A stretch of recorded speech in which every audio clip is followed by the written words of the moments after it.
Hello দর্শক, আপনারা দেখছেন ডিজিটাল উকিল ইউটিউব চ্যানেল।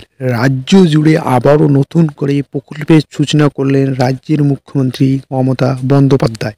রাজ্যের মুখ্যমন্ত্রী মমতা বন্দ্যোপাধ্যায় আবারও কিন্তু ৬টি প্রকল্পের টাকা দেবে ফেব্রুয়ারি থেকে, অর্থাৎ ১ ফেব্রুয়ারি থেকে রাজ্য জুড়ে আবারও ৬টি প্রকল্পের টাকা পাবে। যারা নতুন করে দুয়ারে সরকার বা সরাসরি মুখ্যমন্ত্রীতে আবেদন করেছেন তারা কিন্তু টাকা পেতে চলেছে। নতুন করে আরও ৯ লক্ষ মানুষ বার্ধক্য ভাতার টাকা পাবে বলে ঘোষণা করেছেন রাজ্যের মুখ্যমন্ত্রী মমতা বন্দ্যোপাধ্যায়। আবারও নতুন করে ৯ লক্ষ মানুষ বার্ধক্য ভাতার সুবিধা পাবেন এবং লক্ষ্মীর ভাণ্ডার প্রকল্পের নতুন করে আরও ১৩ লক্ষ মহিলা সংযুক্ত হলেন। যে দুয়ারে সরকারে যারা আবেদন করেছেন ১৩ লক্ষ মহিলা, তারাও কিন্তু লক্ষ্মীর ভাণ্ডারের ১ ফেব্রুয়ারি থেকে টাকা পাবেন এবং নতুন করে আরও প্রায় ১,২৪,০০০ মহিলা বিধবা ভাতা পাবেন।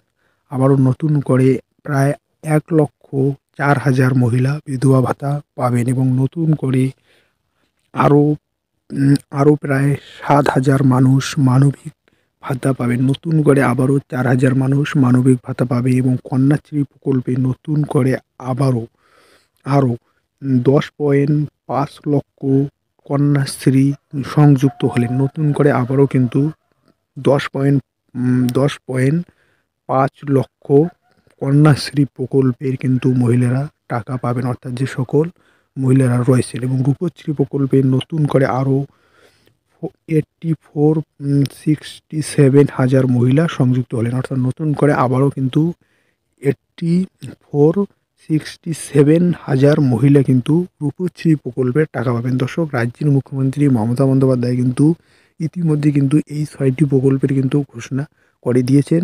নতুন করে কিন্তু আবারও কিন্তু ৬টি প্রকল্পে রাজ্য জুড়ে কিন্তু টাকা কিন্তু পেতে চলেছেন ১ ফেব্রুয়ারি থেকে। রাজ্যের মুখ্যমন্ত্রী মমতা বন্দ্যোপাধ্যায় কিন্তু ইতিমধ্যেই কিন্তু একটি ঘোষণা করে জানিয়ে দিয়েছেন। দর্শক, আপনাদের কিন্তু ভিডিওটির মাধ্যমে জানিয়ে দিলাম এবং রাজ্যের মুখ্যমন্ত্রী মমতা বন্দ্যোপাধ্যায় মহিলাদের জন্য বড় ঘোষণা করলেন এবং লক্ষ্মীর ভাণ্ডারে কিন্তু আবারও কিন্তু ১৩ লক্ষ মহিলারা কিন্তু টাকা পেতে চলেছেন এবং তার সঙ্গে সঙ্গে ৯ লক্ষ মানুষ বার্ধক্য ভাতা পেতে চলেছেন এবং মানবিক ভাতা ১,০৪,০০০ মহিলা কিন্তু পেতে চলেছেন বিধবা ভাতা এবং নতুন করে ৭,০০০ মানুষ কিন্তু মানবিক ভাতাও কিন্তু পেতে চলেছেন। ভিডিওটির মাধ্যমে কিন্তু আপনাদের জানিয়ে দিলাম। দর্শক, আর এখনও পর্যন্ত যারা ডিজিটাল উকিল ইউটিউব চ্যানেলটি সাবস্ক্রাইব করেননি, অবশ্যই চ্যানেলটি সাবস্ক্রাইব করে পাশে থাকবেন এবং ভিডিওটি শেয়ার করে দেবেন।